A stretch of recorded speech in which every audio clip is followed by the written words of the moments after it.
Hello, and welcome to the Dissident Mama podcast. Today, my guest is Father Deacon Ananias Sorem. Sorem has a PhD and is the founder of Patristic Faith. Father is an Orthodox apologist and teaches philosophy at Fullerton College and Carroll College. He has a BA in liberal arts from Thomas Aquinas College, together with an MA honors and PhD in philosophy, epistemology, philosophy of science, and philosophy of mind from University College Dublin. His current academic work focuses on philosophical theology, epistemology, and the philosophy of science. Father is the author of several articles and peer-reviewed papers, which I will put in the show notes page. He also has a YouTube channel through Patristic Faith, where he provides content on theology, apologetics, logic, and philosophy. Welcome to the Dissident Mama podcast. This has been quite a we've been trying to get this set for a while, but it's finally happening, so I'm very excited. Welcome to the show. Thank you for having me. It's a pleasure. And yeah, we finally get this opportunity to. So God bless you for having me on. And yeah, looking forward to our talk. One of the reasons we want to talk, we have a lot in common. We are both Orthodox Christians. We are both content creators, but we both are conference planners. And That's right. So I think we're going to start with that. I recently pulled it out of a hat, the Ludwell Orthodox Fellowship Conference, which took place on September 16th. But you have been doing the Montanica conference for what, 3 years? 3 years. Yeah, I need to give you an award since you now are, you can officially put that on your resume, right? Conference creator and organizer. And here we got this little award here that you can put. Isn't that cool? Thank you. That is cool. I'll take it. You can put it like a pin right there, but like I'm an Orthodox conference organizer. I never that would thought be cool if I could create that. Yes, I heard it was a wonderful success. So congratulations. Let me be the first to say that. Thank you. It was a success. I think a lot of people don't think I deserve an award. We can get to some of that later. But tell me about Montanica, and am I pronouncing it correctly? Yes. So, or you could say Montanica. Okay. The name kind of evolved. A lot of stuff evolves in a good way. I can tell you first how it started off. I had been thinking maybe 4 years ago about creating a website. There would just be kind of a hub for orthodoxy that was an aggregate site that could bring different content creators together. Because what I started to notice is, like yourself and others, there were a lot of good Orthodox content providers and creators that would get a following and people would subscribe to them, but then they wouldn't know about perhaps somebody else. And so you had these kind of niches and different kind of groups. And yet I was friends with all of these content providers. And I was just thinking, power in numbers. Wouldn't it be great if we just had an aggregate site where I just pulled together some of them and it would basically outsource to their work, their pages, while putting some content up on a web page. And we talked about this and we're trying to come up with a name. And I reached out to a couple of the content creators that were interested in this. And I asked them if they just wanted to come up one summer and hang out in Helena, Montana, and we could just brainstorm together. And so as soon as I said that, it got out of hand. It got out of my hands. It became something in a good sense. Yeah. Because I was, always kind of a modest proposal. Let's start off very modest. Let's just let's just hang out. We're friends and we can brainstorm. And of course, contemporaries, oh, this is great. We'll make it into a conference. We'll sell books. We'll do this. And they're far more ambitious than myself. And that just because I would be the organizer and all this responsibility would fall on me. I was like, that sounds like a nightmare. Yeah, I don't want exactly. to. I don't want to do that. Um, it's very rare that I lose arguments. I lost that argument, and they won. And so the first year, 3 years ago, we held it at my campus where I work at in person, Carroll College, and we had about 70 people, and it was an amazing success. You know, it started off modest. I think we only provided one meal. We had coffee, and it was a very different crew. It was is my web manager said it was like Jay Dyer's live chat um, rolled up in a bus and all spilled out on. I was like, that's really, um, if you want to use the term ortho bro, Mhm. which has become a pejorative, which is unfortunate because little people know, most people don't know. I created that term in a positive sense Ooh. many years ago back in California when I was doing a lot of work with the Young Adult League and parishes and stuff like that with the youth. And it just again slipped out of my hands and became something else. And now it's a bad word that Let's take it back. let's take it back. Amen. Yes. And so I learned a lot from that conference, and it matured. And then so we moved it the second year to where I serve, Holy Trinity Serbian Orthodox Church in Butte, which is about an hour away from the capital where I live here in Helena. And it was it was even better. But it was far more complicated. A lot more stuff provided. We had Metropolitan Jonah, who you also had, Abbott Trefon, David Patrick Harry. We had Michael Witkoff, and it was a tremendous success. And at the same time, a learning experience. It's, you know, there's so many, you probably know this, there's so many intricate pieces that have to be kind of set up and all play out that it was concerned that it would, I wouldn't pull it off. And there's each year there's kind of a grace of God that covers the conference, and what, you know, the Gospel of Matthew states, what's impossible for men is possible with God. And that's really become true with the Montanica conference. So it was originally Orthodox Montanica, and then the second year, you know, we've had haters from the beginning. Shocking. And so, but the second year, a lot of these haters really came out, and I had people threatening me with a lawsuit. That there was a clothing company in Montana, an apparel company, and some of the haters contacted them and said these people, these religious people are trying to like steal and make money. So I got an email basically threatening me with a lawsuit that this is a copy mark and trademarked name. Interesting enough, most people don't know much about law, and American people are very litigious for some reason. I'll sue you. Right. So I just only took a little bit, like a few minutes of research. I did look up, there was a copyright on it, but no trademark. Spelled the same way and everything? What's that? Was it spelled the same way? No, it wasn't. Okay. It was, it had an apostrophe at the end of it. And it wasn't Orthodox Montanica, it was Montanica apostrophe. Okay. And there was no C. I mean, there was a C instead of a K, maybe?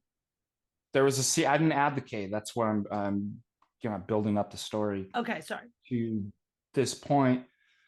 So the guy was like, I'll sue you and you'll lose. Don't even try it, kind of thing. And I'm like, I know I'll win, because it took just, like I said, a few minutes to even look up law of trademark and copyright law. I could actually copyright. I mean, I could actually use the word Nike, and I can't get sued under copyright or trademark law. Now, if I was selling a similar product, and using the logo. But if I had Nike hamburgers, Interesting. Nike church event, um, I couldn't be actually sued for that. So I knew that I could fight this person, but I decided, you know what, I'll just give it to him. I wrote a letter. I said, hey, I apologize. I can change it. Whatever you want.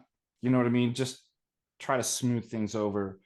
And just to kind of avoid any problems in litigation, even though I'd win that lawsuit, I baptized the name Orthodox. So Nika is conquer champion. And so I just changed it to Orthodox Montanica. And that became the official title. And we've followed through on the third, which was even more successful. So that's a little story about the kind of evolution of the name. And like I said, each conference has become more and more mature. I've learned more stuff's actually provided. Speakers keep getting better and better. And this last year we had His Grace Bishop Maxime, who it's his actual diocese and parish, come out from California as the keynote speaker. And he was so impressed that he officially took that on under his Amaforon, and it's officially his. Like, I'm just the organizer. So it's amazing to see that evolution. It used to be under me. I used to be doing everything. And now it's reached a level of kind of professionalism that it's Bishop Maxime's conference. I'm the worker. I just put together, and I'm happy to be that, especially as a deacon, to put me into work. So for the kingdom of God. Yeah, so the name evolution is wonderful. So that person actually did you a favor because it is so catchy, and you can brand that really easily too. Was this person who was going after you for the name, were they Orthodox? No, and it's actually a sad story. The guy's a retired vet. He's like dying of cancer, so Lord have mercy, pray. He didn't know. I have a parishioner that works with him that actually contacted him, and the guy basically apologized, and he said, I was contacted by somebody else and I was lied to. I didn't know that you were a nonprofit that was an organization. This person says that you were stealing my company and selling products. And Wow. So that's really sad. So the guy that actually wrote me, totally understandable. Somebody lied to him, a hater. So the guy himself ends up being a good guy. He's not a hater. I've had this for the last 3 years. People, trying to get me fired, trying to get me in trouble ecclesially, you're right, like they're liars. And God bless them, they do me a big favor. Because I ain't gonna get to, I'm not gonna get into the kingdom through, my piety and ascesis. I struggle, and so I think God sometimes sees that and goes, you know what? I'll help this deacon out by giving him some tribulations and hate, Yeah, persecution. exactly. So I just try to kind of see the positive of that. That I'm like, you guys are really helping me. Yes. And it helps me develop patience and compassion, just like the story I was saying too. It'd been easy to hate this guy and be like, I'll see you in court. You know what I mean? So these are great. Our God's a good God who loves mankind. He gives these wonderful opportunities that somebody could see is terrible. Why would God let this happen to me? And I just try to use these as, what is God trying to teach me? And how can I get better and stronger, and get closer to the kingdom through these things? Yeah, I often joke that I have sin issues like everybody, but sins of omission is not one of them. I'm a doer, so God gives me that talent to be able to use to glorify Him and glorify the kingdom, and to spread orthodoxy, which is the goal of the Ludwell Orthodox Fellowship. It is it's a missions organization, and that's the funny thing, that when we get hate, I think it's good advertisement for us, because people who already like have a clue as to the haters, as you so say. They already have a clue, when we're being attacked by them, it's good for us. Oh, I've never heard of this fellowship. If they're hated by X, Y, and Z, they must be pretty good, that kind of thing.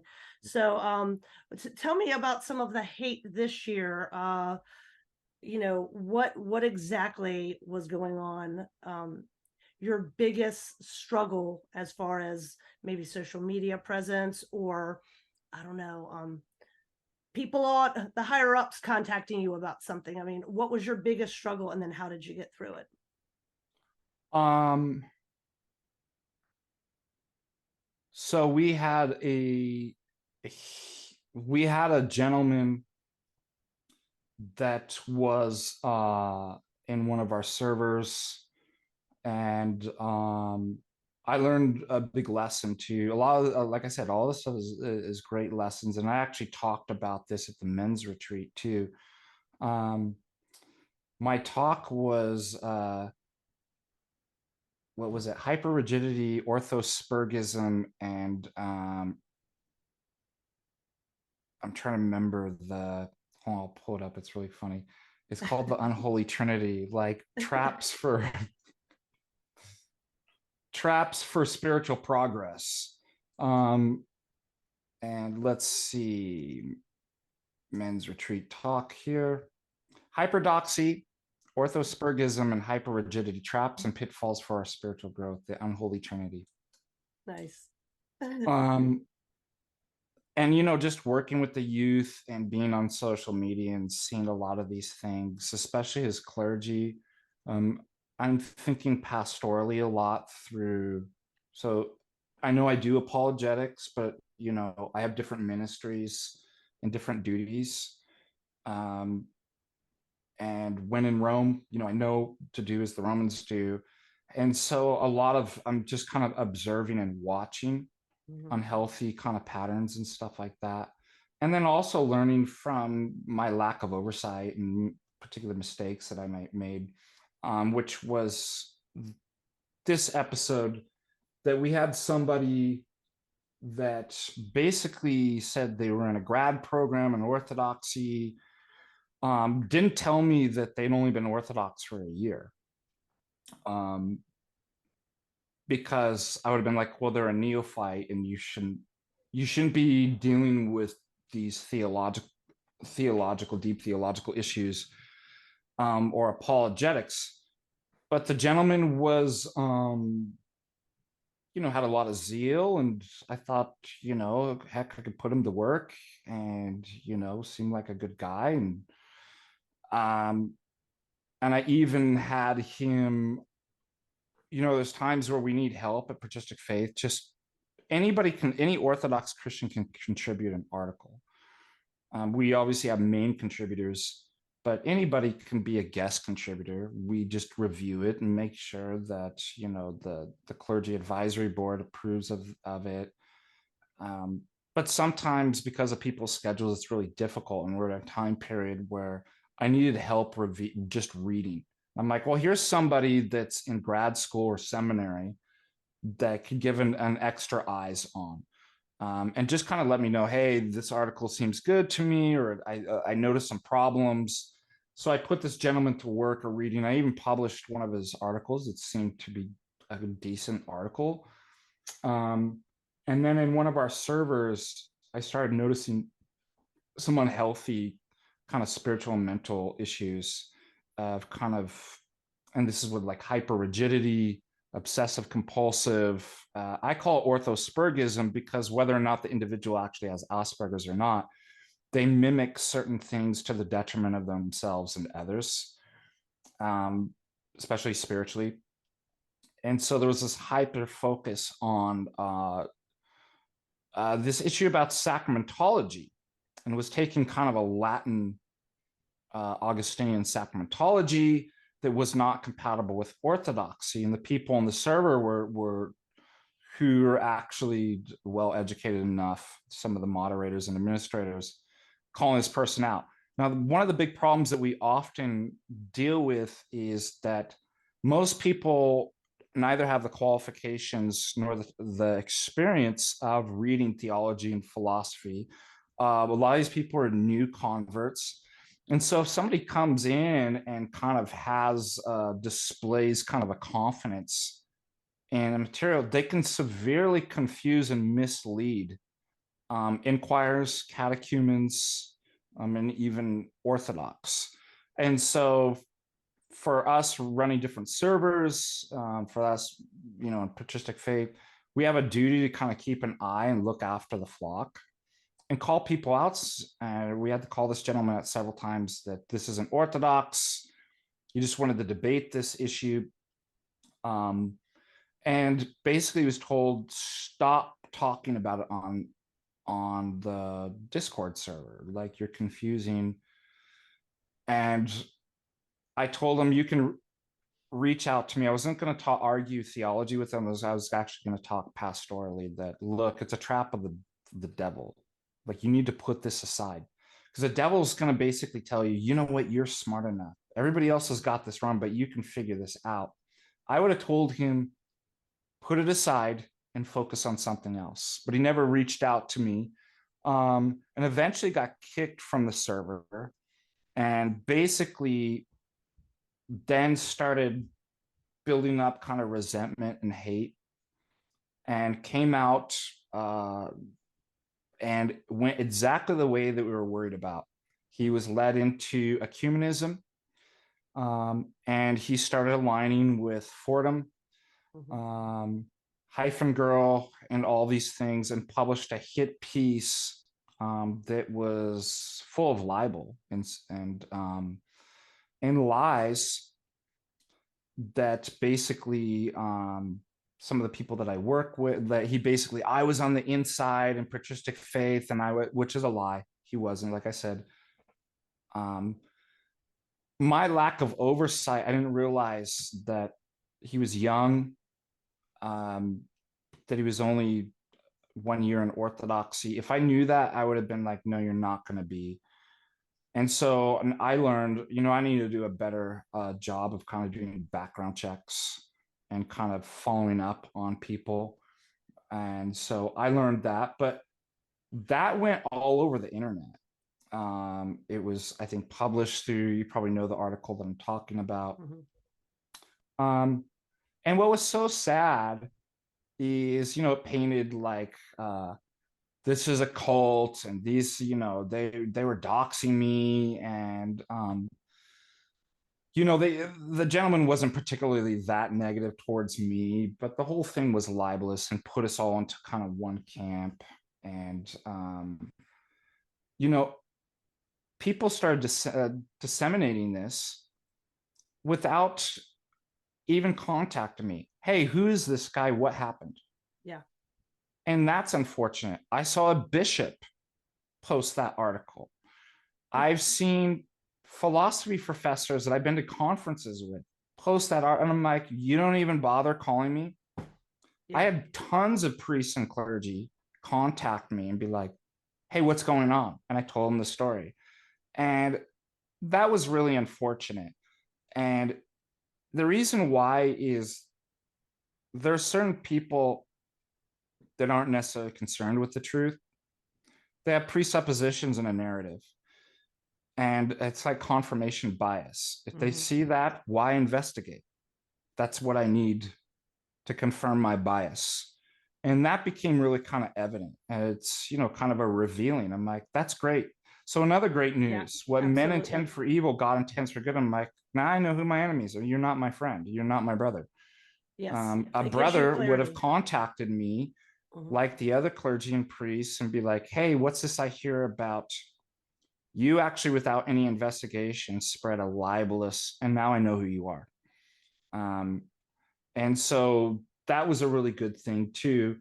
And, thank God, part of the same group, and I'd say it's kind of a diverse group. These people kind of like can align together for a common purpose.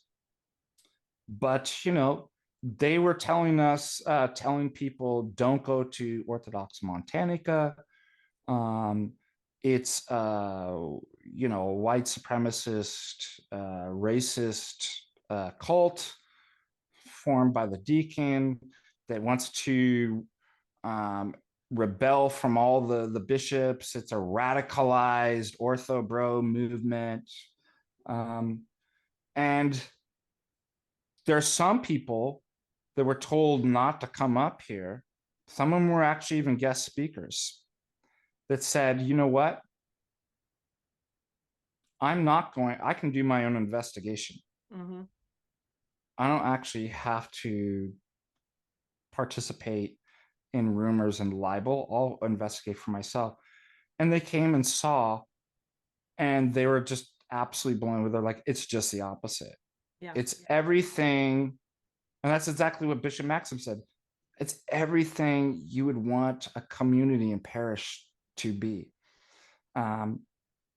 We had a huge, like the first Orthodox Montanica was like almost all men. And it just got better and better as far as the demographics and stuff like that. How many women and children we had. Mm-hmm. That they just saw that none of this stuff is a radicalized right-wing militia. And if you remember too, last year, Abbot Trifon on one of the tours, because Butte was the second largest town in America. People don't know that. Hollywood actors used to come here. The mining industry was booming. And there's a huge, long, really interesting history of like different ethnic groups. Our Serbian Orthodox Church was founded in that because it's 123 years old, because of the Serbians and the Russians and different people from the Orthodox homelands that were here working in Butte and the mines and stuff like that. So it's beautiful history. There's a whole prohibition thing and tunnels underground. Evil Knievel was from here. So we have a lot of kind of cool tours in Butte, speakeasies. And so Abbot Trifon with some of the guys from the conference on this museum tour. And they were in a speakeasy. And the tour guide at the speakeasy little bar that was underground gave him a prop Tommy gun to take a photo, like a photo op, right? You just could see this happening. And unfortunately, somebody posted that, and within 15 minutes, it went everywhere across the United States, went to the East Coast, and Abbot Trifon was getting calls from the East Coast Diocese about, and then there was an article published as if it was almost pre-written the day before. Shocking. Hot off the press that white supremacist militia with guns, and that was unfortunate. I had to do some kind of damage control, with that. And a lot of it's just you don't give it much attention. Thank God that smoothed over. And I just had to tell people, be on your best behavior. Like, you never know, you're representing orthodoxy. That was a lack of oversight on that. If I was there, I would have been like, you probably shouldn't do that, right? I would have said that. I wasn't. So I made a policy this year, no unauthorized photos. Please be on your best behavior, not just at the conference, but at all times. You're Orthodox Christians. You represent Orthodoxy, and at all times. And so, sometimes people just need to know that. But that was from the second year building up with all the kind of haters, then the article that came out, and then just hearing these rumors about what people are saying about your community, right? Your friends and your loved ones and parishioners and the priests up here.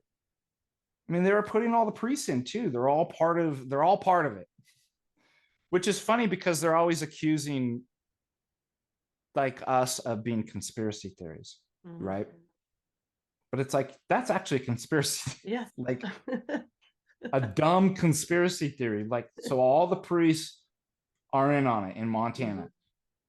right? Yeah. And furthermore, they give me way too much power. It's like, so I was able to turn everybody, all the priests, the bishops, oh, he got another bishop. That deacon, he's just so smart and we just can't get him, right? It's like, come on, like, I'm flattered, but like, it's not true. Um, but after Bishop Maxime came up, um, and he endorsed that, and he officially put it up on his diocese website, like a write up about it. Um, I haven't heard anything. Like, it's very little kind of chatter, because you know what? It's not mine anymore. Yeah. And it's part of the reason too why I relinquished authority and patristic faith. It's just good order of the church that I'm just a deacon. You know, scripture says a wise man seeks multiple counsel, and that's exactly what I did. I assembled a clergy advisory board. When there's issues and problems that come up, things need to be reviewed. They hold executive power in patristic faith. And so, although, like I said, just with the conference, I'm doing all the work, I was happy to give up the power and I pass it up and ask for the advice of those who are wiser and hold higher rankings than me. Like, you know, Father, what should I do? It's exactly what happened with Montanica. It's now Bishop Maxime's. So he can tell me how he wants it. Just put me to work. And so that's been kind of a layer of protection, because now you can't just go after me, the deacon. You have to go after a whole clergy advisory board. You have to go after a bishop now, and a bishop that's loved by everybody. And so I think that's why for me it's kind of calmed down. And you know, again, I learned all of this just through going through all the drama and hate. Is here, there's a challenge, there's a problem, and it needs a solution. And it just, you know, was kind of was good that it forced me into polish things up and make it more professional. I'm sure, like, you know, we'll make mistakes, but we'll learn from that and keep growing and maturing in that. Yeah, I think the point you were making about the sense of clarity you see when people don't give you the benefit of the doubt, people immediately have this impulse to believe the gossip and the slander and the bad stories and the bad reporting and the bad writing and the made up words that people come up with and whatnot. And so to me, the story isn't whether Montanica is white supremacist or whether the Ludwig Orthodox Fellowship is neo-Confederate. It's that there are Orthodox who call themselves Orthodox and pretend to be edifying and literally don't give other Orthodox the benefit of the doubt. And I'm not talking about the haters. The haters are going to do what they want, right? Yeah, that's not the actual concern. It's the kind of middle of the road. Yes, it's the people who believe them. That's the story. That's the sociological experiment. That's the phenomenon. We're not a phenomenon. We just want to spread orthodoxy to our neighbors. People have been doing that for 2,000 years. No big news story there. So that's the thing I'm trying to point out to people, because there was a journo who came to our get together and I knew she was going to be there, and some of the founders didn't want her to come. They wanted to disinvite her, and I said, let's let her come. Let's let her write her hit piece. Let's let her overplay her hand. Let's let everybody share it and call us Nazis and all sorts of stuff, which has happened. It really didn't get that much traffic. I haven't said anything about it publicly. I will eventually critique the article just as a journalist, because it's extremely poorly written. You know, all the talking points about Putin and Trump, you know, as if she did some kind of you know, survey of people. I don't think the word Putin was mentioned at all. And another thing that they do too, like, and that's interesting because you have this clergy advisory board, and of course you're clergy. I'm just a schlub. I'm just a housewife. But our founders are 2 philosophers and a priest. And now the priest is Father John Whiteford. He happens to be a target of the haters too. So anytime there's a hit piece, they only talk about me, right? And my dissident mama stuff, which is, you know, radical. You know, 25 years ago, it would have just been normal speak, but now it's all considered radical. But they never mention Dr. Clark Carlton. who was a theologian also and a philosopher, and Dr. Donald Livingston, because they want us to be, we're so stupid, we're backwoods and all this kind of thing. So again, when people call us repugnant, they weren't even there. I mean, that's the sociological experiment. That's what I want to shine a light on. So it's fascinating when other Orthodox don't give you the benefit of the doubt, and especially people who know you. So how do we deal with that? Do we just deal with it and pray for them? I mean, which we're already doing, or is there some kind of light bulb that's going to go on there, or is it going to have to be stuff hits the fan even worse, and there's more winnowing and separating of the wheat and chaff, into where they're going to have to be like, wow, those people who are always liars are still lying, and maybe these people over here who are always getting thrown under the bus, maybe they're the good guys. I don't know. What do you think about that? Like, how do we combat that, if at all? I was trying to find this prayer that I love praying. I think it's in one of the other prayer books. While you're looking for it, I'll tell a quick story. A dean of a certain jurisdiction called Clark Carlton and asked him about this religious news stories that was written by that journo, Megan, and he was like, I heard you had Confederate flags with 3-bar crosses on them, because her story said that we had Southern state flags with, she emphasized Russian 3-bar crosses to push the whole we're Putin asset things, when it's just an Orthodox cross, right? Any Orthodox who's triggered by that should not be. But they were state flags. It was like the regular state flag of North Carolina, but with a 3-bar Orthodox cross. Yeah. Now, to me, having a Confederate flag with an Orthodox cross, there's nothing wrong with that either. But that's not what we had at the conference, right?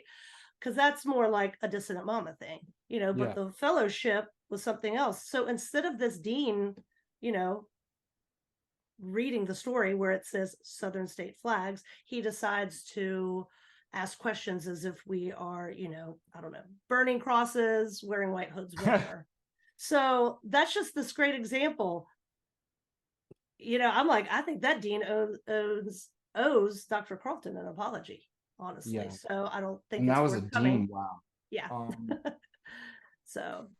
These are the things we're talking about. How do we deal with that? Do we just pray harder? Well, I pray from there's it's in, I left it at the church, but I'll pick it up tomorrow night. The pre-communion prayers, there's a prayer that, like, prayers for one's enemy. I actually screenshot it because I went on my phone, but of course I can never find, I have so many photos I can't find when I want. But it's a beautiful prayer. And I think we should pray for our enemies. And then again, multiple counsel. We're always tempted to, at least I am, like, well, I'll answer them. Like, I always want to debate and fight, the good fight. Yeah. But there's a time and place. You got to be measured and not rash. You have to be courageous. That mean proportional, and the royal path's a hard one to follow. And so I get help from those who are much more experienced and wiser. And I have a clergy advisor. What should we do? As far as should we respond? Almost always, there's very few things that elicit a response, let alone an immediate response. Yeah. And so at the time when you hear these things, you're like, this seems like such a big deal, but this is the devil getting in your head. Yeah. Like, what are you going to do? What if people believe? There's a particular, a battalion of demons that are called the what if demons. What if this happens? What are you going to do? They're all the what ifs. And it gets you to fall into fear. And just like Peter, you look away from Christ and then you sink, right? That's why Christ, the most repeated, phrase in scripture is fear not. Second one's probably peace be with you, right? Like, and so that's kind of been our tactic, is that all this stuff, all I need to do is just keep doing what I'm doing. Mhm. Like, just do the ministry, do the good work. And I have counsel. I have bishops backing me, right? That's blessed me and have taken under their like, so I just don't think it's going to go anywhere. And if it does, it's something bad, then I learn from it. Like, Yeah. you know what I mean? So I just try not to invest too much worry or time in that. But sometimes there might be a response to, that Father Andrew had written a recent article about um, the conference, and it was in light of, because all these haters, and there's people that are even clergy that I said are part of this, and shame on them, Amen. that you are going against your own brothers and dividing the community. The people up here have gone through heck, and to see that there's actually clergy that are actually still complicit and dividing the community and hurting people who've already been hurt up here is an absolute shame. And Lord have mercy on them. And I pray that they repent. And, part of that article was to respond to some of them, that, like, you're believing in lies, you're hurting people. God's grace is here with his people, and there's good things, and just come and see. And, I've always had this too. If you don't like something that we clergy and patristic faith are doing, why don't you come on and help us, rather than try to destroy us? I mean, these people want to shut down. Yeah. They want Orthodox. I'm like, how about some constructive? Why don't you come on board and help us? Why don't you come to the conference? Yeah. The good people did.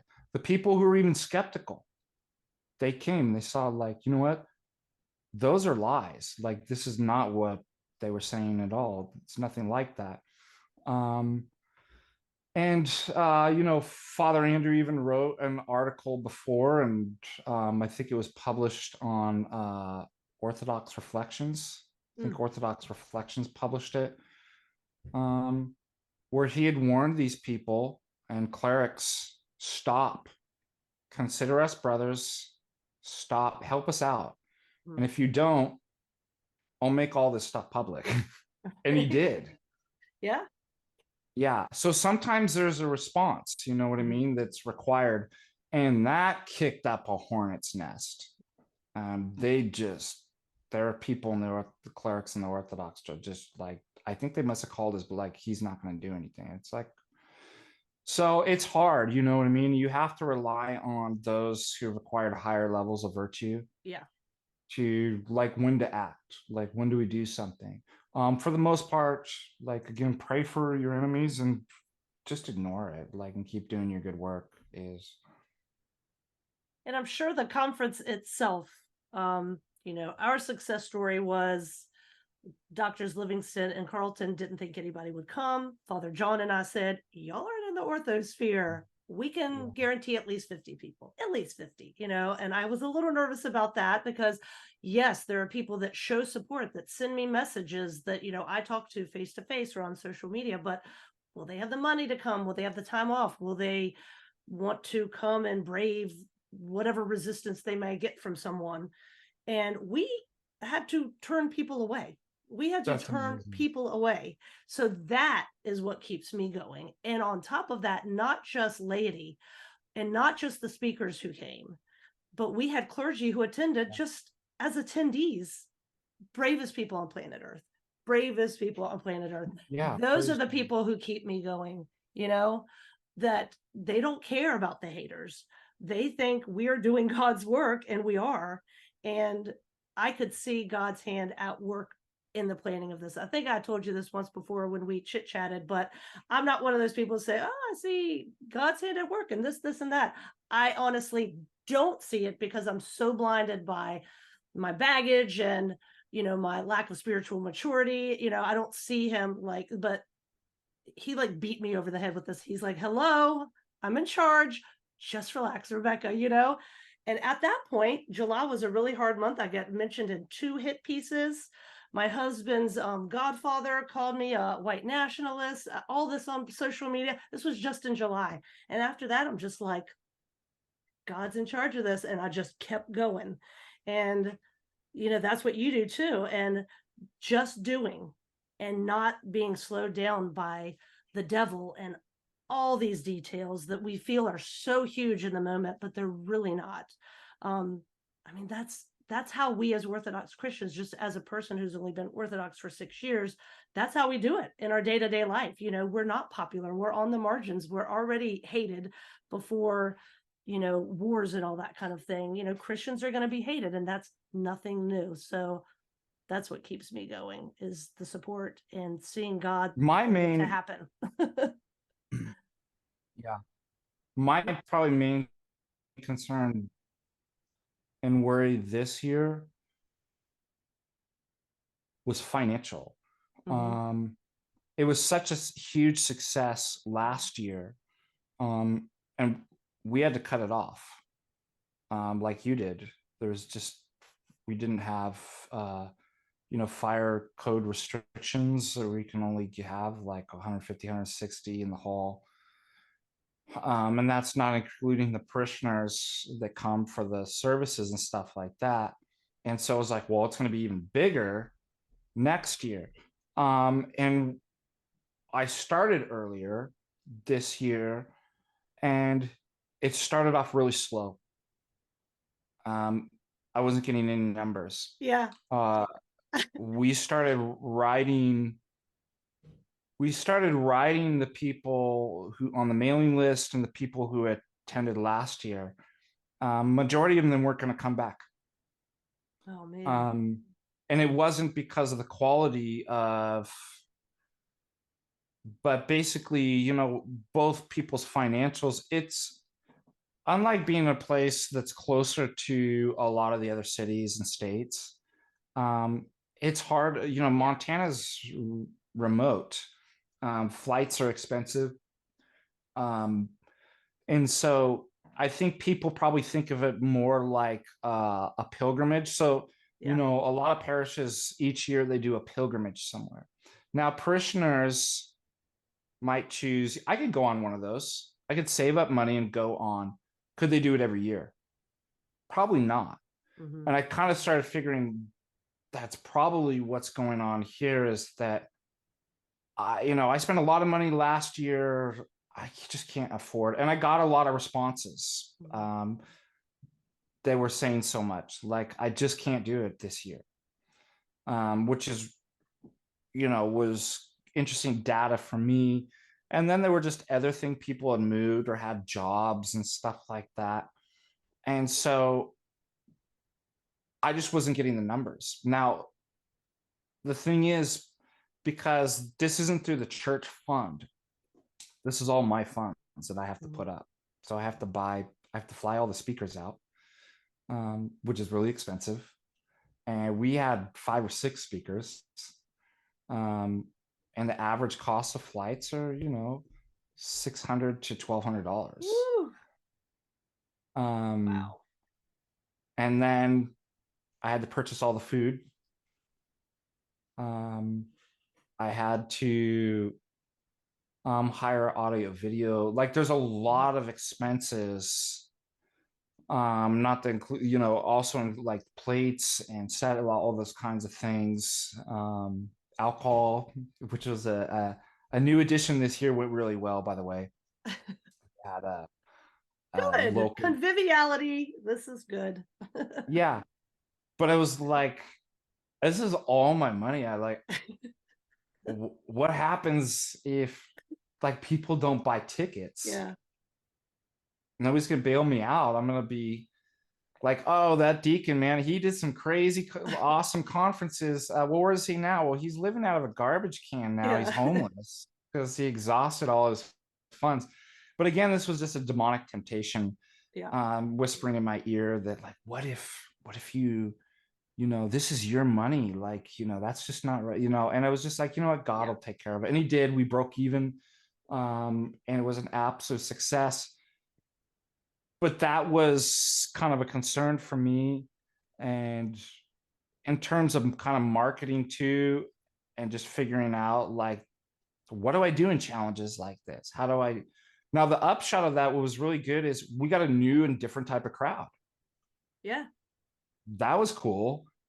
You know, if I got all the same people from last time, um, you know, it would have just been this, it wouldn't have been what it was this year. So that was good. But that was probably my main hurdle and main challenge. And there was just a lot more, there were more speakers and there were a lot more. I think writing the itinerary is always difficult too, because like first of all, people spend a lot to fly out to Montana or drive, that I'm like, I want to provide the most I can for them. So we have a professional chef that's actually a nuclear physicist as well, who has a ranch and, you know, kills all his animals and you know, cooks up the stuff. And so I had hired him, and I was like, I'm gonna make this really nice. I secured deals with the convention center to get PA mic stuff, hotel deals for people. I really wanted to make it nice, because it's strange. People sometimes they just don't know what it's like. They can't do stuff on their own. They're like, what do we do? Like, what are we gonna get? Like, so I'm like, well, okay. Um, maybe I'll work really hard to kind of provide. And like I said, there were a lot of that took a lot of work. And people were like, well, you've got to delegate. I'm like, I already know that. The problem is I don't trust people enough with my money to be like, well, you delegated to us and here's your $30,000, $40,000 bill. Yeah. For I'm like, and I did delegate. You know, the women parishioners were great for helping out, and you know, a lot of kind of help and stuff like that. But most of it's always on me, because I'm like, I just don't know who else could do it. Right. What do they say? If you want a job done right, you do it yourself. Do it yourself. But you know, we're already starting to kind of mature. We're bringing in the men's group was sponsored by the men's group of the parish and stuff like that. So just like I said, it's just going to get better. But it is a lot of work. It really. Yeah. But the itinerary to put all that stuff where it's like, well, I want people to be able to see tours. We had a monastery tour. I wanted to set up free time, schedule the meals and like to be able to like map that all out and be like, okay, I'm gonna have to cut this time. The speaking time should be a little bit less. I find that pretty difficult as well. I don't know. Did you have to do any of that as far as kind of writing out how much time you had and spaced it and kind of write up an itinerary? Or Well, it was a 1 day thing. And the place we rented didn't even open till 7, and you couldn't set up the day before. So I knew that we need a couple hours to set up and check people in and stuff, and then have coffee. And then we were going to go to vigil down the road at my home parish, which is 4 minutes down the road, and that starts at 5. So I already knew that was going on. So, but when I did the registration form, I asked people if they were coming to just vigil or vigil and liturgy the next day, so I could give my parish of usually about 72-ish people on Sundays like a heads up, we're going to need this much extra food or whatever. Parking, we have a tiny parking lot, so that was like a weird thing. I had to talk to the neighbors and put letters in their boxes, you know, their mailboxes if they weren't home. I had a friend who helped me do that, a fellow parishioner, stuff like that, you know. And so there were only so many hours we could have speakers. And then once we decided on the speakers, pitched it to them, people accepted or didn't accept, and then we filled them in. I honestly thought we would need more speakers when doctors Carlton and Livingston were like, fewer is better so we can do more Q&As. Like, I thought we needed like 10 speakers.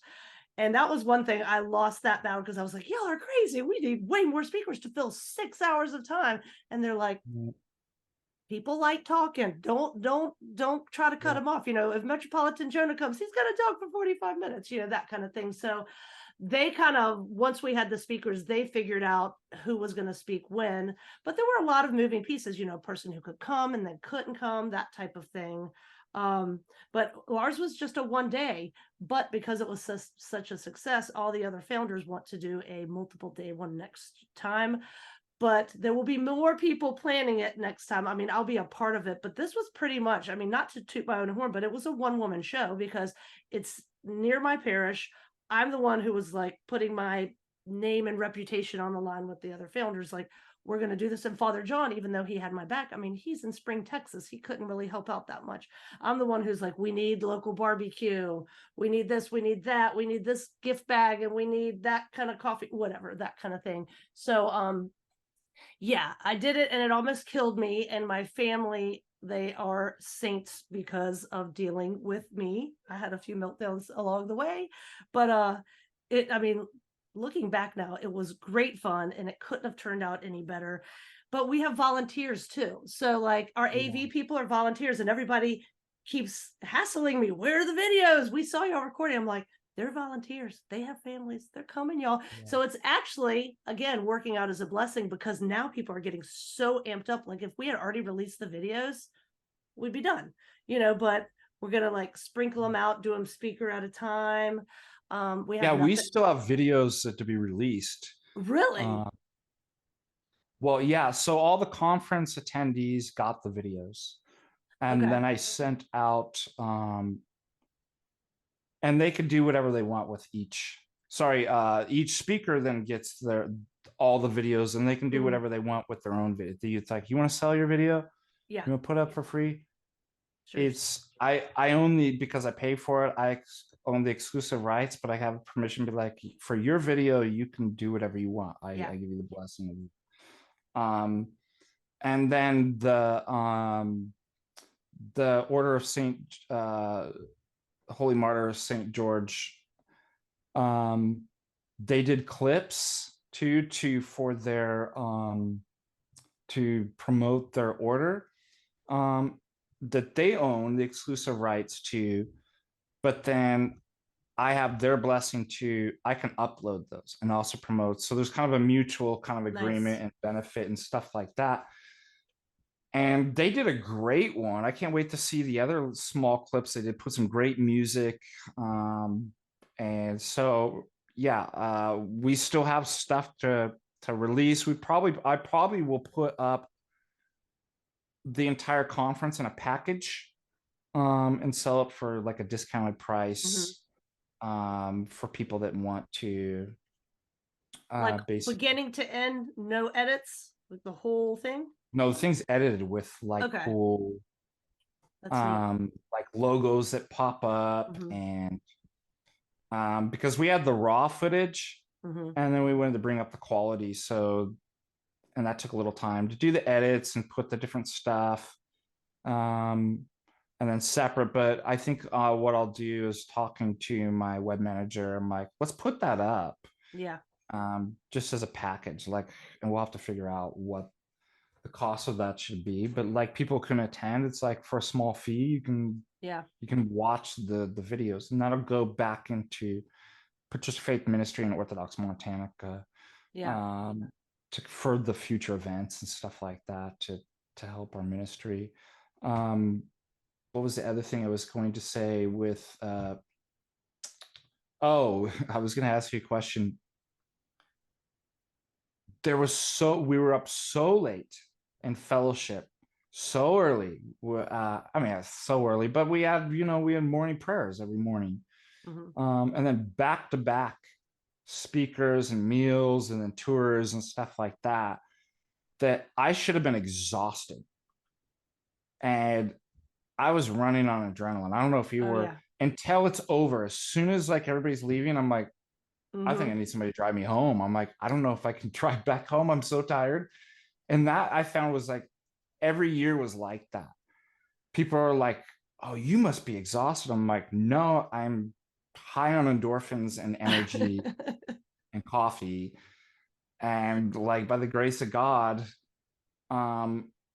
the job needs to get done, and I'm not going to get tired until it's over. And then Right. as soon as it's over, there's a crash. It's Oh my just like gosh. I'm Yeah. ready to go to bed for 2 days. So I Yeah. was going to ask you, did you kind of have a similar experience? Yeah, the first few nights leading up to it, like I live an hour from my church, so we got an Airbnb, my family and I, to be like 9 minutes from all the happenings. So I went out there, got some stuff done at my parish the day before, and then just couldn't go to sleep. Like my family was, one of my kids was at night school, the other two at a baseball game, this kind of thing. So I just took a long hot shower and tried to go to bed, couldn't, took some melatonin, still couldn't go to bed, so I only got like That's where the three. beer, that's why I got the beer and alcohol. Everybody went to bed real Yeah, nice. beer and a melatonin. So I only was on about 3 hours of sleep, and with some days before that not getting good sleep, just worrying, not worrying about like feds or Antifa or anything, just worrying like, what if the coffee maker doesn't work, or No, yeah, that's stuff exactly. It's the like days that. before that you start going. Now, once it Yeah, starts, it's really interesting the day of, yeah. because there is this kind of like Woo. anxiety and stress level the days before. You're like, did I get everything? Yeah, And of course, I'd be like, oh no, I got to go get more name tags, or I almost yeah. forgot this. Um, Yeah, that's one thing I did that I don't think I've ever done before. I'm kind of flighty, and the older I get spacier and spacier. So I'm the type of person, I'll be brushing my teeth and I'll think of five things for an essay or a to do. And I'll think, oh, well, I'll go do that when I finish brushing my teeth. Well, by the time I go to do it, I'll remember one yep, out of the that's me. five. So I didn't do That's so that this time. I would stop brushing my teeth or walk with right. down the hallway with my toothbrush in my hand and put it on my to-do list. And that's the only way I did not forget anything. Now there were people who would remind me of things, like my friend Marge was like, "What are you doing for gift bags?" And I'm like, "Oh yeah, gift I bags. did. I hadn't I thought of was. that." But if I didn't put stuff down on my list, the second it came into my brain, it wasn't going to happen. So that I was a did pretty good forget something strategy. this year. I'm gonna What'd you make a forget? public confession. Um, I got there and I was like, oh no, I can't believe I'd forgotten all my books Oh with that man. I had done, um, that I was gonna sell. And I was like, because I live an hour away from my parish too. Okay. Yeah.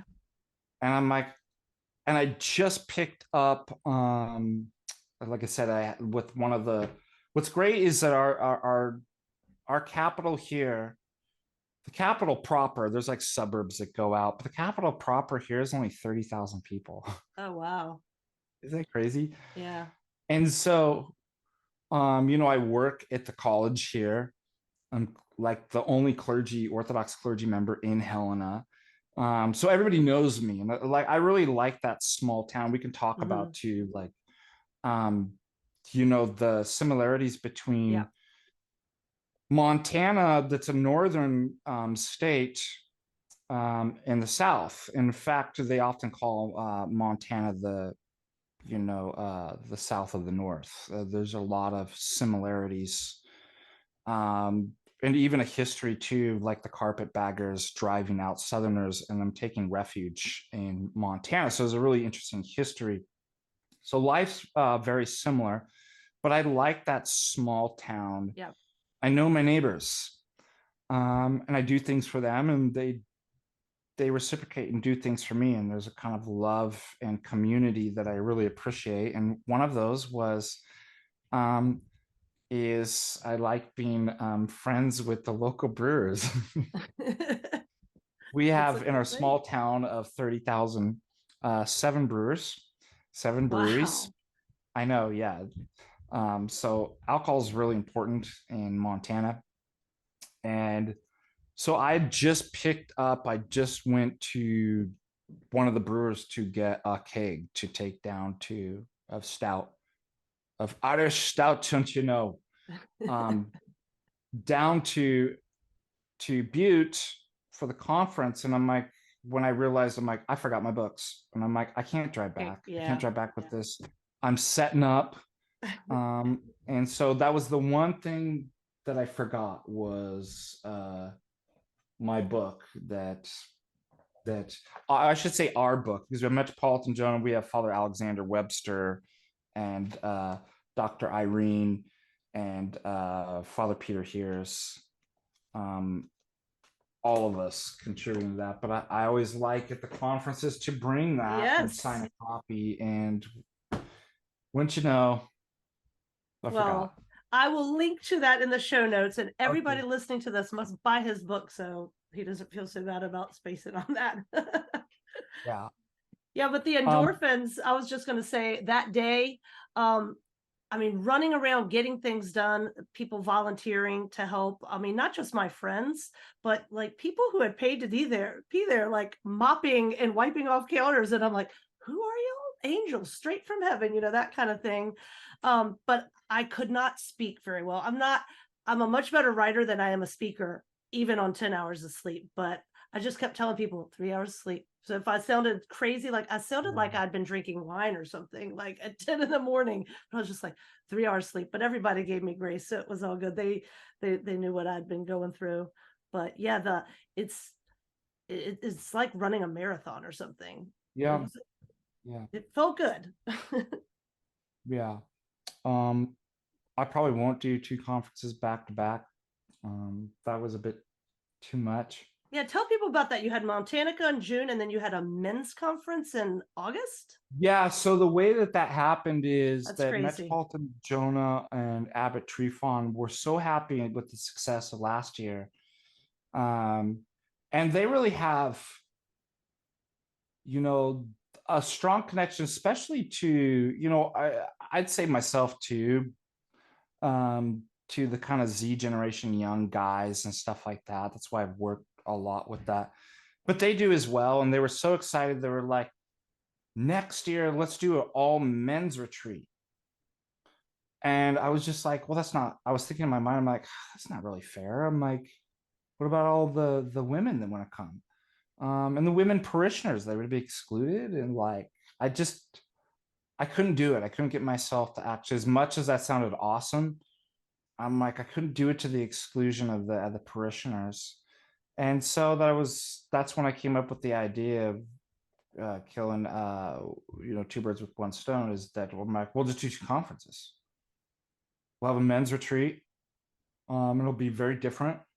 And then we'll have the Orthodox Montanica. And so that's what I actually did. And the men's retreat was just, if not more, a better success than.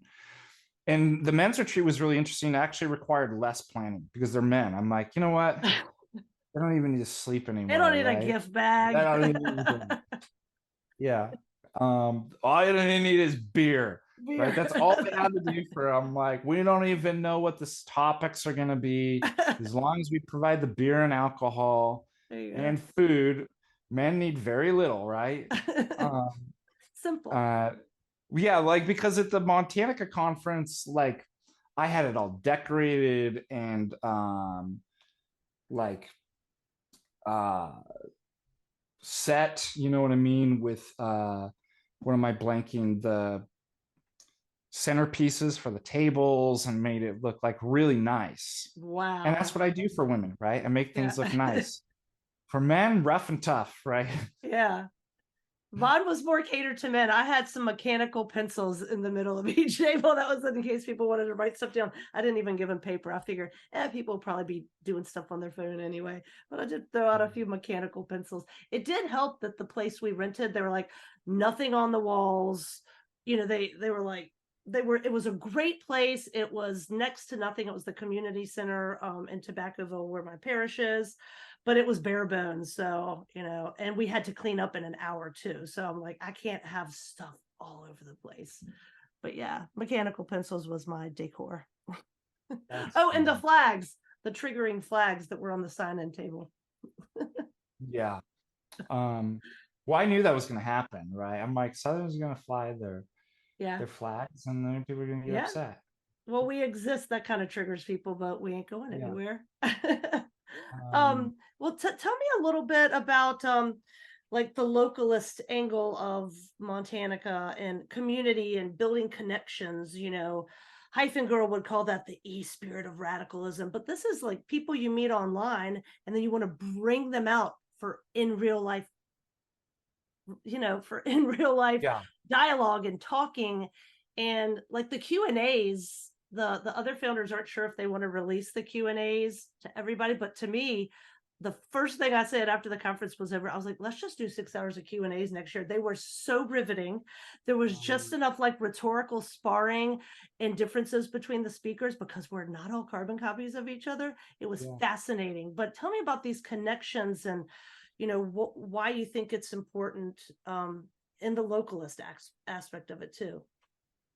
Yeah. And so one thing I count myself really blessed is just the clergy here in Montana. We're far from each other. I'm an hour from Butte where I serve. And I serve at a newly formed mission parish under Bishop Maxime in the next county over, about 15 minutes south of here. And there is Billings, which is like probably 3.5 hours. There's Bozeman, which is about 2 hours. There is Missoula, which is about 2 hours and 20 minutes. And there is Kalispell, which is 3 hours and 15 minutes. So that's a pretty big space sprawled out. Yet most of us clergy, there's a handful of clergy that are involved with this, that we're all so different and each has their talents. And I'm just so blessed to work with them. And Montana is very missions minded. And so whatever my talents are, obviously I do work on social media that the other clergy don't. But then they have, obvious talents that I don't have. And so it's really cool to see us all kind of come together, and it's coalesced. Not only are all of those clergy involved in Montanica, some of the clergy on the Patristic of Faith Advisory Board, they're active parts in the Orthodox Montanica. So my purpose has always, let me rewind. Father Russell, who I just noticed sent me a text asking me, this is really funny. Speaking of, out of all the times when I could get a text from Father Russell, do you have copies of last year's talks? Email if you do, from the conference. How weird is that? Weird. We're having this conversation. Obviously, Father is planning something or thinking about something. Nice. But priests across the country use Father Russell Radojic's, who's now an archpriest, Stabafor, Father Russell, because he was awarded the elevation and the jeweled cross. They use his missions model. He has a model. He spent time in business and working, before he was clergy. And he's also an aniologist, one who went to school to study wine, which is really interesting too. And, there's something communal about wine too. And all this stuff is kind of coalesced to like make Father Russell who he is. And he's kept Orthodoxy alive in Montana. When there were no priests here, he would drive, in 4 feet of snow, minus 20, 30 degree weather where he could die, and to serve communion and to visit the sick, 3-4 hours away. And he kept it all together here. And the hub of Orthodoxy in Montana is his parish, because that's where Orthodoxy came in through St. Sebastian of Jackson, Dobrovic, consecrated by St. Deacon, the Enlightener of America. It's 123 years old. And so really all of Orthodoxy has gone out of there, and it still stays connected to that center in a lot of senses. And so Father Russell's all about community. We're Holy Trinity, which is a community. God is a community, and it's incarnational. So Father Russell knows the dangers of technology and mobile devices, cell phones and stuff like that. In the hall, you can't bring out your, like for coffee hour and stuff like that, It has signs that put away your cell phone and be attentive to your, right? So he really understands community. He knows how to build community. And then here I have this other aspect too. Well, I'm in online communities. That's a virtual world, and we can appropriate that and do good. But I want to bring people into, I want to use that to bring people into a Trinitarian incarnational community of a face-to-face encounter with the parish, the priest, your parishioners, and stuff like that. Father Panayotos in Kalispell, he was a therapist. He's good at community. He has his own thing that he does. Father Andrew Moore has built a mission. He's an archpriest. So everybody's talents kind of come together, and I just can't. It's hard for me to see. I was in Southern California before I moved up here about 3.5 years ago. There's parishes all over. We're next to Los Angeles. There's so many people, but yet in city life, we're so disconnected. Mm-hmm. There wasn't that. Occasionally there was a it might be a pan-Orthodox Vespers.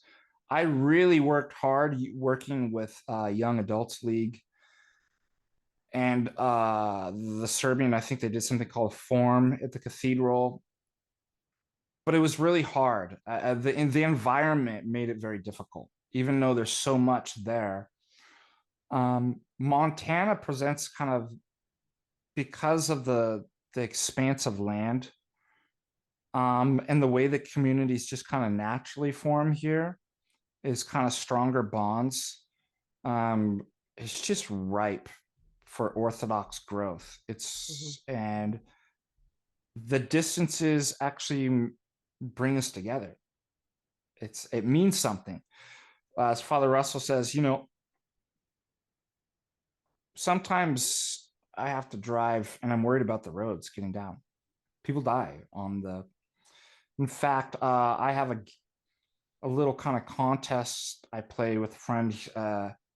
This game, he went to undergraduate with me, and he is Orthodox. He married a Russian girl and lives in Siberia in the Yakutsk region.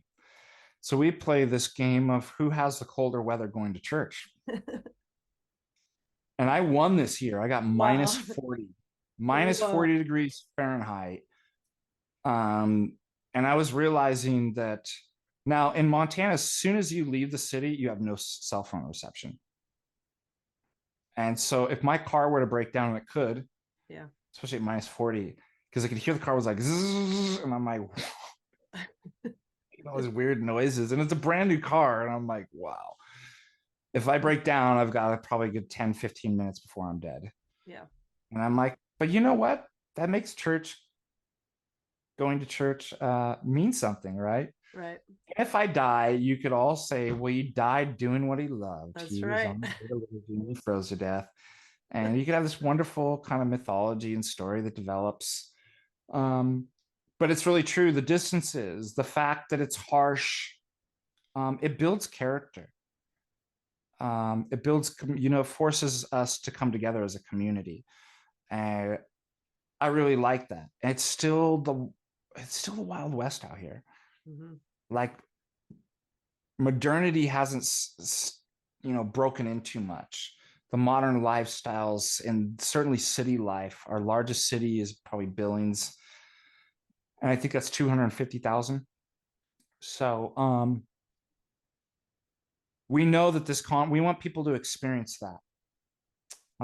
What's going on, and there really is a grace and something happening. The kingdom of God is present through his grace among the priests here in Montana, and whatever he's doing with this sinner deacon, despite my flaws and sins, he's able to use me and work with the other priests. And it's a miracle. I mean, we have a monastery that's 1,000 acres that is being built, and it's being built by the children. In one sense, basically, there's I almost said work camp. We have work camps up here, and we'll strike that and avoid that. That's the last thing I need. Little child labor. Little child labor. We're back on the way back old times, before child labor laws in Montana.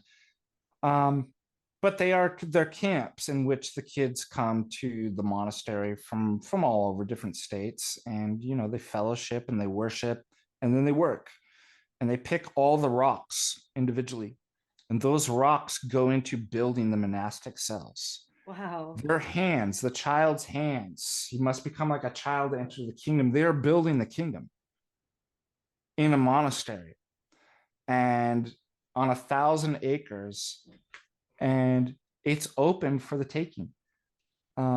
It's not under any jurisdiction.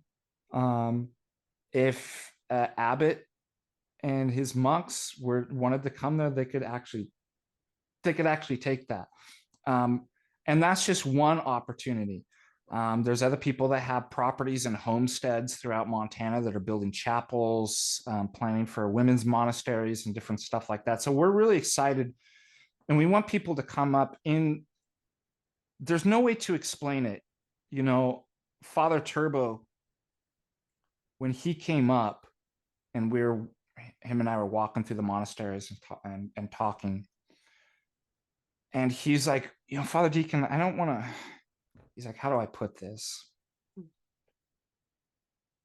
He's like, I don't want to say that I didn't believe you, but I kind of like didn't believe you, everything that you were saying about like what it was like up here and what's happening.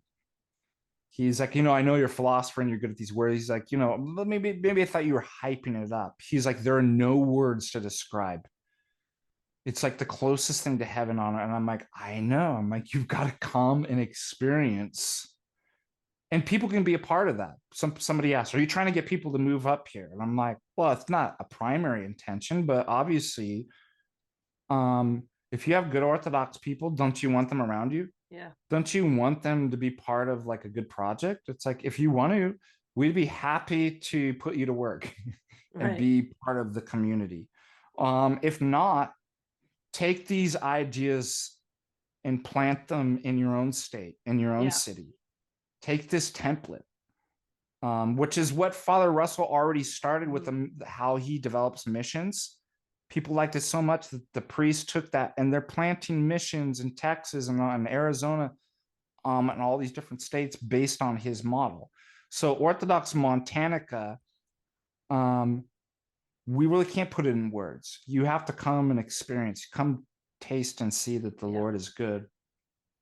And then it's going to change you, because you're going to experience something not made by the hands of men, that's beyond words, that's truly apophatic, that truly is the kingdom that can only be accessed through the incarnational experience of that presence of community. And then it will change. And, is Saint Ananias had said, Logos spermaticus, seeds of the word are planted in those who experience, and then they go out and they grow Orthodoxy in other places too. So that's really kind of what Orthodox Montanica is all about. And I think you could speak to that too. Yeah, that last sentence, we want people to like enculturate Orthodoxy into where they are now. Now, of course, if people wanted to do something like you're doing, my parish is in Temecula, North Carolina. We have people that live all over. One couple drives 2.5 hours to get there. So, we would love it if at some point in time we could all, walk to church together, something like that. Oh, yeah. But the whole, it being a template for spreading Orthodoxy and doing it in various parts of the South, in cities and countrysides or whatever. But I've had some people early on, well, why can't we have a, Northeast fellowship? I'm like, well, you can do that. What about a Pacific Northwest thing? Well, yep, you can do that, but that's not where I live, So it's this template of the seeds, like you said, the seeds of the word that are planted. And fortifying orthodoxy for people who are already in the South and are Orthodox, but of course, I got the same spreading question, by the orthodoxy. way. Yeah. Somebody says, why come Montana? I'm Yeah. like, because I live here. Right. Like But fly out to you. I mean, maybe like you yeah, want to pay me to like build conferences and do stuff. Like right. I'd probably do that. But like this is where I live. This is my community. And it's So you natural. obviously got this. Yeah, you got the same. I'm like, you start with those that are closest to you, Yes. and then you work out. Now notice that secular life has it inverted. We've got to Mhm. send money to Darfur and Yeah. free Tibet and stuff, while or the Ukraine, Mhm. while we have our neighbor is starving, while our neighbor, and I had a professor. Don't judge him or me because he was a Jesuit, um, but he was a good Jesuit, as far as Jesuits go, and he was a professor of mine in Ireland, Brendan Purcell, and he was telling a story about he was going through ethics or something like that, and talking about acquiring virtue or something. Students got all inspired. That's what I want. I want to become a better person. He's like, what should I do? Because it does require doing to become better. Should I give my money to Darfur? Should I sign up for UNICEF? Give my money to UNICEF? These are all kind of typical European kind of charity organizations and ideas. And he says, he says, James said, do you have any brothers or sisters there? And he says, yes, I do. He says, love them. And he was shocked. And he says, I can't. It's often those closest to us. And the hardest work starts here. Absolutely. And everybody wants to flee. This is the problem too. Everybody wants to go to these, like, I want to just go to the monastery and go to Mount Athos and do all this stuff. Like, what are you doing at home? Yep. I mean, even the simple things. Do you volunteer for coffee hour? Are you in the choir? Like, do you help clean up? Well, that's too hard. You know what's easier? Sending money to people that you don't even Right. know. But they're Yeah. not your neighbors. Your neighbor is the one closest to you that's often the hardest to. And so we begin here and we spread outwards. That's the world inverts it. Anyways. Yeah. I mean, it's just parish life, and that's one of the things that the haters talk about. They go after converts when we want to convert people, right? Well, my theory is they don't like the converts because we're the ones that have seen, what happened to Protestantism or Catholicism, or have lived with occultism or atheism, feminism, whatever, any of those crazy isms. But also we are we're wanting to convert people. I said it at the end of the conference. I was just thanking people, and I said, it's no secret. I want everybody to be Orthodox. I mean, this is a good thing, but that happens in parish life and then emanates out from there. Well, it happens in our own homes, and then it emanates to parish life and out from there. But that's one of the things the haters say, that they must not really go to a church because they're always online and all this kind of stuff. And it's like, you know, that is not any of the Orthodox I know. I mean, geez Louise, parish council and choir and all these sisterhood and all these things, and that's where it really, really happens. But that's what we want for people. So we want the South, right, to be baptized into Orthodoxy, but we want you to have a good parish with a good shepherd who will protect the flock, because the slings and arrows aren't just coming from the haters. I mean, they're just coming at everybody all the time. I mean, Jordanville just had a bomb threat today. I mean, things are going to get rough. So you have this parish life, and even if you have to drive an hour to get there or through the snow, this is your safe space, not just because of your friends and your fellow parishioners, but God is there. So this is what we want for everybody, and I want that for the people of the South.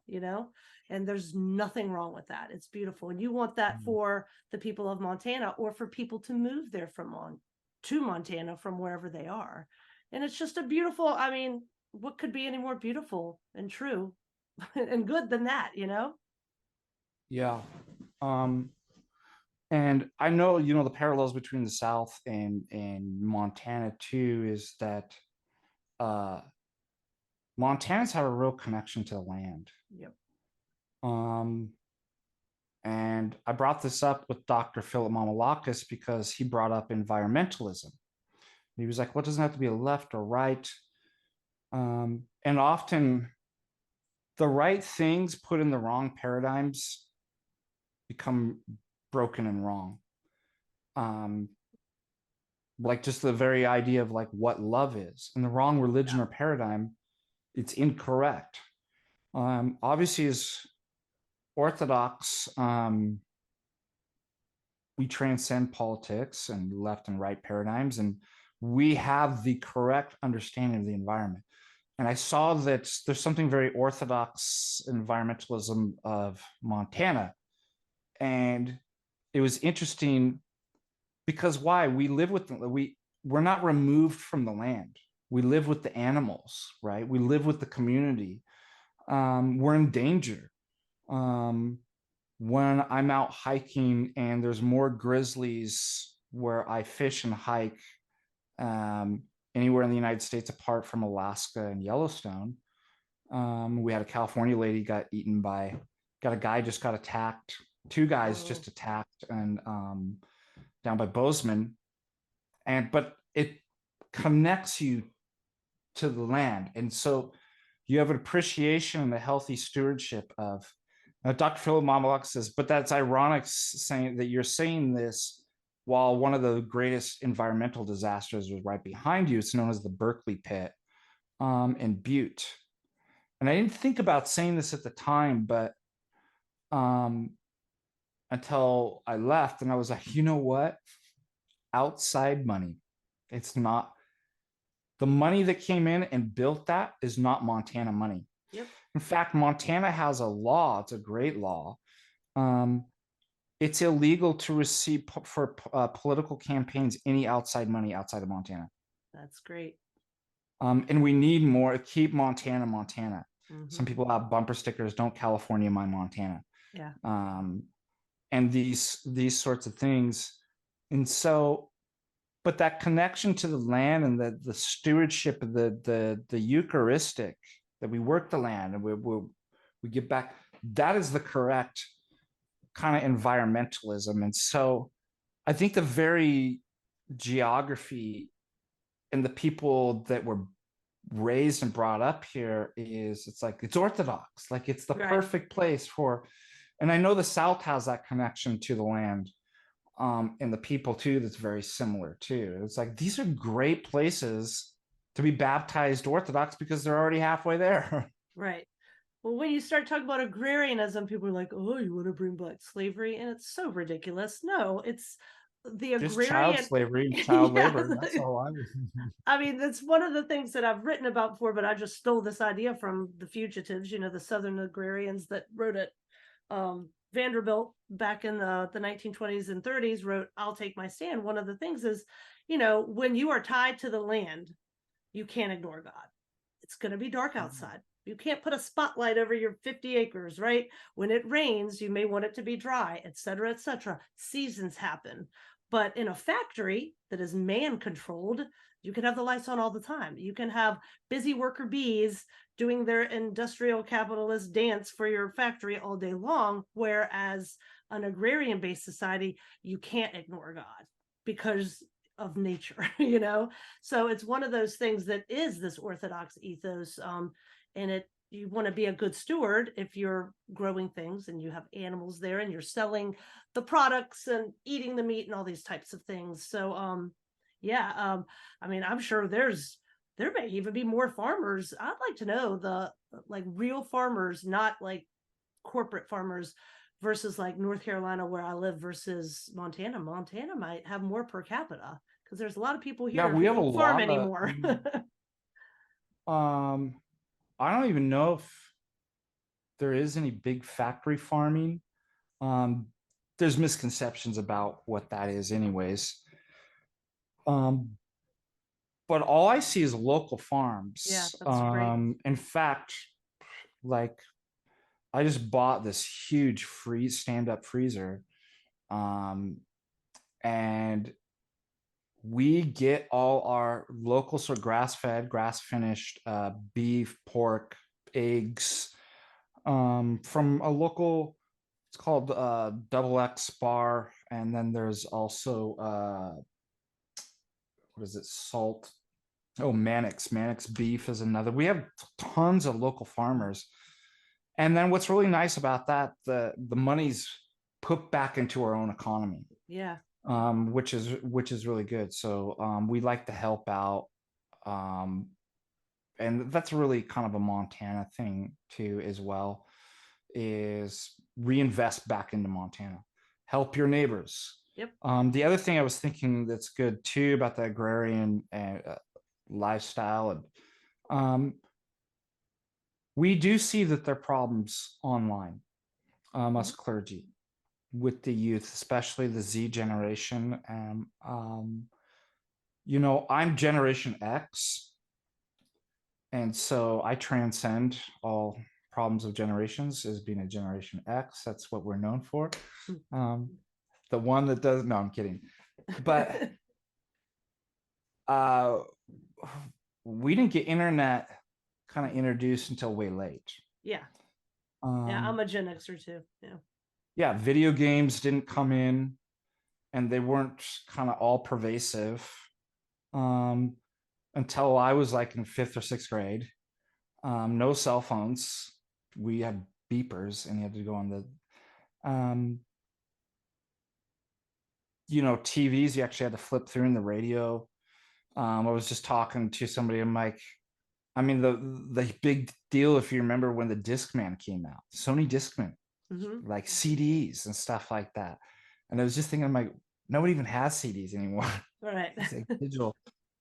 And the thing is the Z generation doesn't know that. They're born into the digital social media hyper, right? And they're constantly plugged in.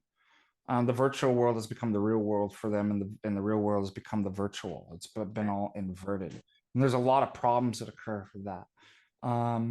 And one of those is relationship problems. Young people can't date. They can't find the right person. Why?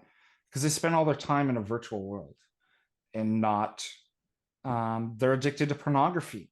That's the other thing too. Like when we were young, I mean, you really would have, it's like seeking out hardcore drugs or something. Right. You'd have to find somebody who was like really dodgy, that's like, yeah, I got a cousin and he sells dope, right? And so it spared us from a lot of stuff. You'd have to, like with pornography, basically find the creeper dad who had like Playboy magazines, and so we were spared. It's like, it's just too much work. Now being was a hassle. Yeah, it's like too much of a hassle to do sin. Now it's too easy. It's just you're constantly plugged into, and they're addicted. So that destroys relationships too. Now these young kids, especially boys, they don't know what it means to be a man. They don't have a good father figure. And one thing that I think that nature and the agrarian kind of community can help is men need to work. None of these people know how to work. Let me give you a perfect example. A couple of Sundays ago, I was driving to church with a young Zoomer. He was driving me. And he'd stayed the night up here in Helena because he had a flat tire, and he had to get the tire repaired. So we're driving back down to Butte the next morning for liturgy, and I heard this thump, and I was like, oh, what was that? There's definitely nothing in the road, because I'm looking at the road and you didn't run over. I'm like, how well did those guys patch your tire? Because like I said, we're going in the middle of nowhere, right? Yeah. Like you break down. And so I said, do you have any like sensors, air sensors? He's like, yeah, well, that broke on my car, so I don't know what my tire pressure. He's like, but I do have a light. If it goes flat, that'll come on. I'm like, okay, we'll just keep an eye on it. It goes flat. It goes flat halfway between, my place and church. And we pull over. I'm like, well, I'm going to get my cassock dirty. And I might be a little bit late to church. But like I said, it's an event. Like it means something. Yeah. So he has no idea. He's never changed a tire in his life. And didn't even know where the spare tire was. And we go looking through, and he's like, I guess I don't have a spare tire. I was like, thank God it's not winter, because we'd be dead. Like, you got to get a spare tire. And eventually we made it and stuff. It was this big adventure, but I was just thinking about that. Here's somebody that's never even like that. Something I just take for granted. Changing tires. Yeah. Working on a car, like fixing something. And I'm like, these kids need to work, and they would learn virtue and what it is to be a man. And then they'd have something to offer the woman, right? Right. I'm a man. Like, I know how to do things, right? So that's just another advantage, I think, of a potential solution. And whatever the haters have the problems with the youth, we're trying to fix it. Mm-hmm. We've got a program for that. A very natural program, Orthodox program. And, they feel like outcasts. They're the outsiders. They're the ones nobody wants. The forgotten, the identitylessness, that I talk about that a lot, the atomization. It's all purposeful. And then when you point it out, like, you're the weirdo. One of the things that religious news service article talked about was, again, no poll was done, but it said many of the conference attendees and speakers call themselves traditionalists. Oh, shocking. Advocating for young marriages, homeschooling, and trade schools over universities. Like, to us, yes, this is common sense. And we're like, yeah, we don't deny that. But to the haters, that's bizarre, and it's, again, we were having this conversation the other day, like the normies, the people who aren't like hardcore, I have to call them something, left wingers. Yeah, I call them lefty ducks, but something, the people who are the haters, the non-traditionalists, the heterodox people, they, they're going to hate these things and we're going to love these things. But the people in the middle, if they think that's a radical, extreme, racist thing, if you don't get that by that point, I'm just kind of like, if you don't get it by now, that this is all good stuff that we're talking about, and what they push is bad and heterodox, I don't understand. So, not to bring it back to the haters again, but everything you just said makes sense to sane people, but it's used against us to, try to tar us as evil people. And one of the things Hyphen Girl said, by the way, I did coin that. That is my one claim to fame. At my funeral, awesome. That will, y'all can say, yeah, that'd she's the gal who coined that. Known for the creation of but it has to be with 3 R's because she's growling. But anyway, they think we are building an American Orthodoxy. Now, she was talking about the fellowship, but this would be for you too. No, we're not. We're creating an American Orthodoxy that's not in line with the gospel, but rather with right-wing extremism. So all those things you just said, speaking to men, young men who are left behind, who are blamed for everything. I have 3 teenage sons. They're just the cause of everything horrible. Wanting them to be Orthodox and to share the gospel with them, that's right-wing extremism. I mean, think about that. It is so anti-human. It enrages me that clergy go along with some of this stuff. I mean, it is not just not Orthodox. It is a dehumanizing thing. So speak more about like your men's conference, and we'll have to start wrapping it up here. I think we're pushing 2 hours, but why you think the men's conference was so important, and then you're thinking about having a women's conference too. Tell me what some of the thinking is about that. Yeah, I mean, you can label us um, with anything you want. But it's just like you said, it's just orthodoxy. Orthodoxy transcends politics. Um, and so what these people really want is they don't like orthodoxy. They want to make it something different. Yeah. So I don't Pretty need to do obvious. anything. And the thing is that again, I've talked about this when I teach political philosophy, and you have here. So just so you know that I do read my Marx and Engels. Excellent. I know all the material, right? Like I'm qualified in, but there's something about modernity. It's unnatural. It breaks from the natural order, God's order, and it attempts to be God. It's what I identify as a Gnostic or a neo-Gnostic movement. The creation's bad and the creator's bad, and I can do a better job. And I will construct and system build. This is what bureaucracy is. I will change the order of being. Right. And you make yourself God. So the world centrally plans, right? If you look at modern political movements, we can solve all economic, social ills, race relations by systemizing and planning. We can solve all education problems. Everything can be solved by education and system building and stuff like that. But we Orthodox are the opposite of that. It's organic. Yep. And so I don't need to change anything. Amen. I just keep the things that were taught and passed down. Yeah. And for them, it's like, well, that's right wing. You mix. It's like, no, like, it's not right. Like, it's neither right or left. Those are modern kind of conceptions. And so those are just weaponized words. And so what I realized is I don't have to systematize and plan. I don't have to change orthodoxy. I don't have to bring my ideas in.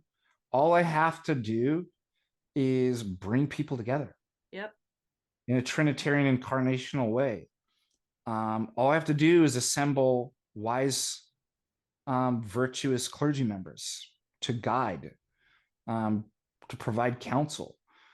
All I have to do is what's always been done. And God, that's where the Holy Spirit is. And God provides.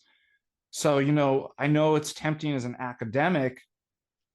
You see a problem, and then I'm going to go alone in my office and room and like have to think of some type of philosophical solution and plan out this whole thing and write. But Orthodoxy is not like that. That's not a life, right? That's a system. It's a philosophy. I know it very well. I'm an academic. I'm a professor. But that's not what we do in Orthodoxy. What we do is we bring people together. So he says, it seemed good to us in the Holy Spirit. And the Holy Spirit leads. And there's a humility that's in that. So if you notice all the haters, right? They're the system builders. There's no humility in that. Everybody else has got, and it's the hallmark of a heretic. Everybody else has got it wrong. I'm the first person to get it right, and I'm going to change it. And then they'll make an icon of me that I fixed all the problems. I identify that, and I'm like, well, I want to be the opposite. Yeah. Whatever that is, I'm going to do the opposite. If these people hate, I'm going to love. If they try to system build and use pride, I'm going to humble myself, right? And I'm going to be open. I'm going to be open to criticism. And that's a good path. That's kind of what we've done. And then we invite people all to come, right? There's no exclusion, like you said. And they can experience the healing, right? Through these wonderful speakers and the wonderful community and friendships that are kind of built. And it's healing young men. It healed. We all walked away in tears. Like, I cannot believe what happened. And we're pleasantly surprised because we didn't build it. Again, it's the kingdom not built by the hands of men. All we are is co-workers, right? We didn't build the system. We're just keeping what was handed down, what was taught to us. Some people don't want that. They want something very different. And they don't like the young people because I was talking to my class today. I said, you guys are, your generation is in a privileged position. The boomer generation is probably the most easily propagandized. They pretty much believe everything that's put on the TV. You've seen the failures of the various generations. You stand kind of apart. And then they have their own vices, of course, but they're able to see the failures. It's like a younger sibling, right? Yeah. My younger brother didn't make the same mistakes because he saw what happened to me. They're like that as well. They're able to see the cracks in the matrix, the system that was built, that it's a facade. And they don't want a part of it. And they're outspoken about it. Now, we were going over Noam Chomsky in class today. He was doing an institution analysis of the propaganda machine through media, through bankers. It's really good, actually, in his manufacturing consent. And he's like, any system needs to run well. Okay. And so it naturally builds within its system ways of expelling things that would interrupt that system. So you don't want the system to collapse. Hey, that's me and first, you. The first one we saw was Socrates. The elites in the system, he did not work well. And they had built in there a mechanism for dealing with that. And he died. They killed him. And so I think, especially as academics, we're part of that. Noam Chomsky talks about that. There's two classes for propaganda. About 20%, which are typically managers, academics, professors. He says they're the most important to be propagandized. They really have to be propagandized in a deep way. Yeah.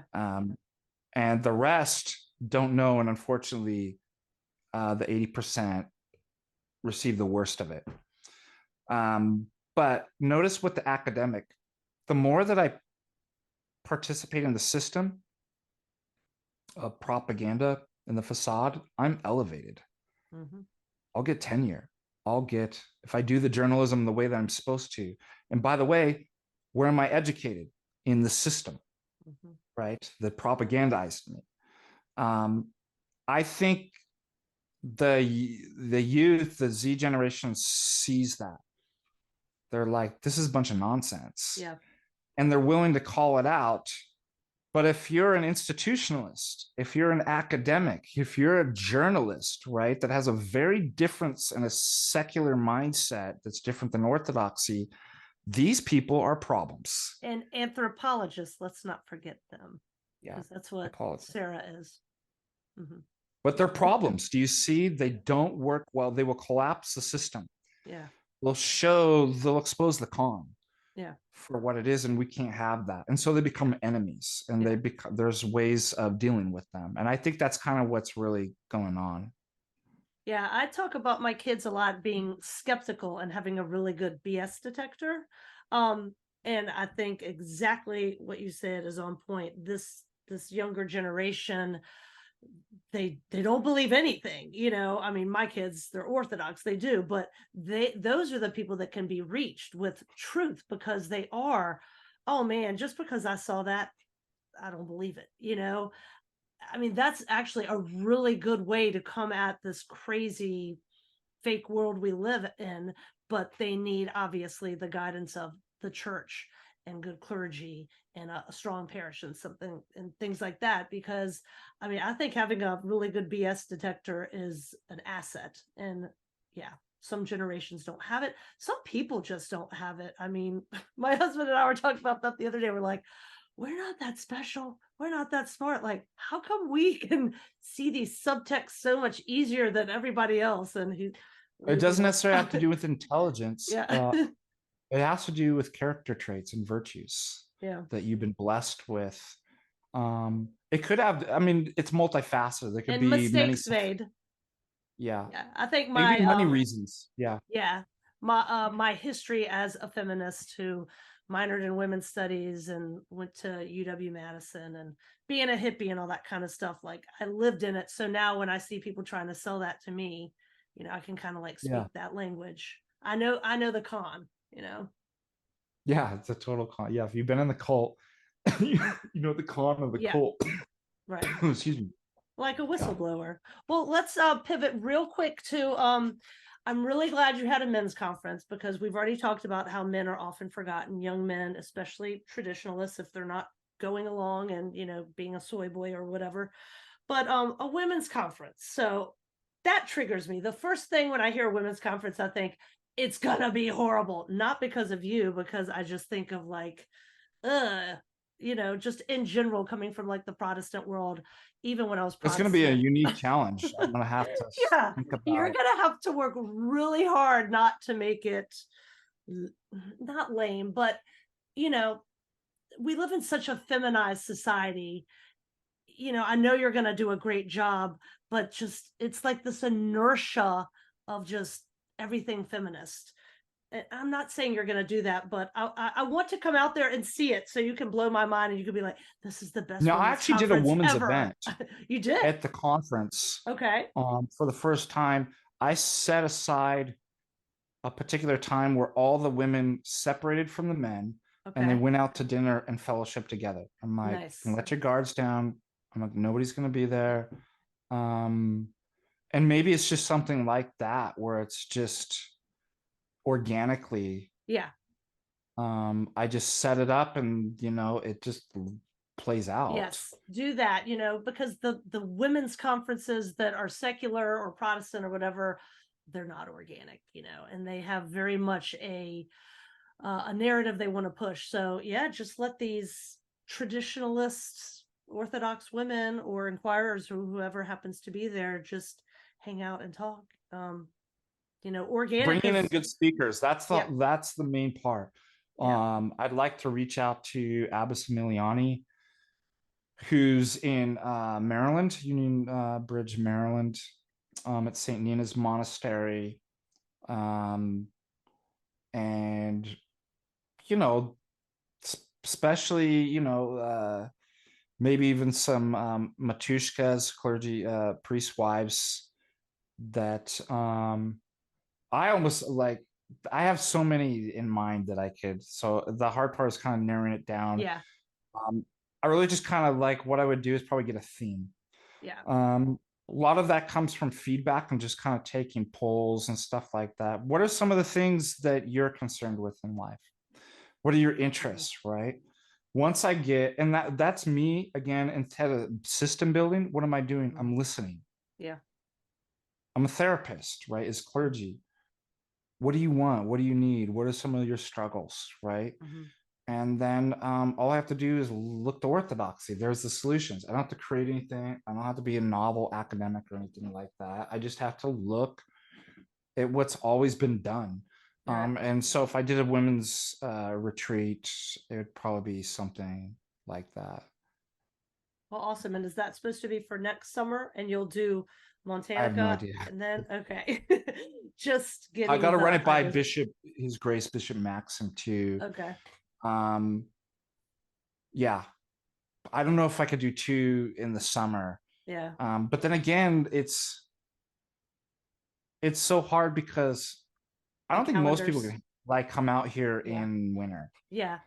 Winter's my favorite time out here. Like I'm Yeah. so excited. It's fall now, and I just we even got some first snow. I can't believe it. On Oh, some I'm of the so mountains, jealous. I love snow. and I'm just like, oh, I gotta get skiing. Now the downside of that is um fishing. Like, oh, I guess ice fishing comes up, but I'm thinking that too. I'm like, I got to get back out on the river and start catching some more fish. Um, anyways, but I wish it was more kind of. I wish I could bring people in the winter, but Father Russell and the clergy were like, I don't think it's going to work. So I'm just going to have to keep Yeah. brainstorming, but just know that it's in the in the workings, and I'm Yeah. thinking about and talking with the other clergy, and I'll speak to His Grace about his thoughts too. And this is something that we both have to deal with having planned conferences is you don't want it to be a hardcore fasting time. Yeah. But it's pan-orthodox, so you have two different calendars to deal with.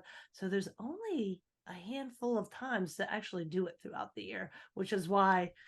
Father John Whiteford looked at a calendar back in, I don't know, March or something when we were thinking about doing it. And he's like, well, we can do June or September. And I wasn't even thinking about Montanica. I was just thinking June's too soon. And then so we're like, Yeah. okay, it was September by default. So that's another thing too. It's really hard to September would be a good month. yeah. The other Just thing too don't that I've steal our talked spot. about. No, Don't I steal our won't. spot. Okay.